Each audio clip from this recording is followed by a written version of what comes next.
นะครับได้ฟักตัวออกมาเป็นตัวที่3นะครับขณะนี้กำลังเดินลงสู่ท้องทะเลนะครับอยู่จากชายหาดอยู่จากน้ำทะเลประมาณสัก10 เมตรนะครับ ไปที่ภูเก็ตกันหน่อย อันนี้น่าจะเป็นข่าวดีนะเพราะว่าลูกเต่ามาเฟืองเนี่ยถือว่าเป็นรังแรกในรอบ6 ปีเจ้าหน้าที่ไปเฝ้าฟูมฟักไปเฝ้าสังเกตการณ์นะคะ4 ทุ่มเมื่อคืนค่ะไปตรงจุดบริเวณหลุมฟักไข่เต่าตรงชายหาดในยางที่อำเภอถลางที่จังหวัดภูเก็ตเจ้าหน้าที่ฝ่ายต่างๆเนี่ยเขาไปเฝ้าดูแลการเพาะฟักของเต่ามาเฟืองแล้วก็พบว่ามีลูกเต่ามาเฟือง2 ตัวแรกฟักออกมาจากหลุมฟักแล้วนะก่อนที่ตัวอื่นจะทยอยออกจากหลุมทีละตัวค่ะเจ้าหน้าที่เขาก็คอยดูแลจนกระทั่งลูกเต่าเดินลงสู่ทะเลได้ทั้งหมดนับกันได้นะรังนี้นะ43 ตัวจ้าจากไข่เต่าที่ทำการฟักทั้งหมด92 ฟองก็เหลืออีกส่วนหนึ่งนะคะจาก92 ฟองฟักไปแล้ว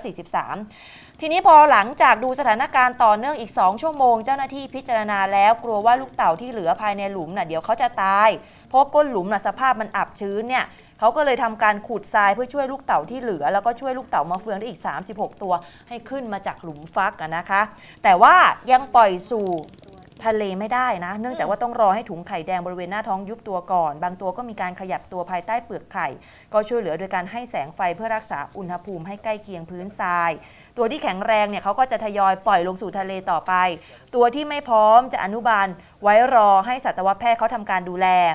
สรุปนะคะที่แม่เต่ามาเฟืองขึ้นมาวางไข่มีไข่สมบูรณ์ทั้งหมด92 ฟองแต่ว่าใช้ระยะเวลาในการฟัก53 วัน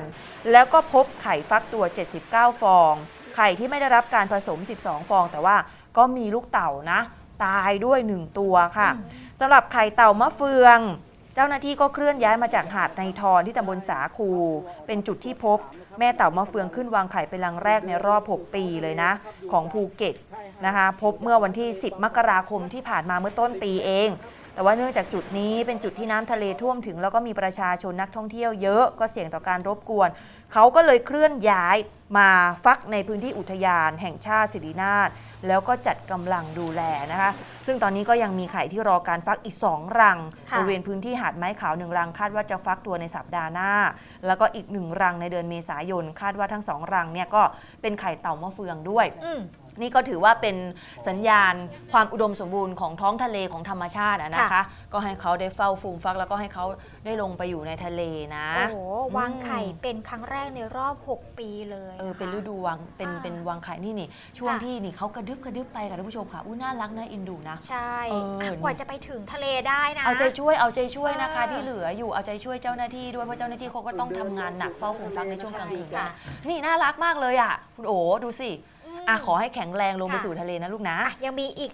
ชุดหนึ่งใช่ไหมคะที่กำลังรอฟักอยู่ใช่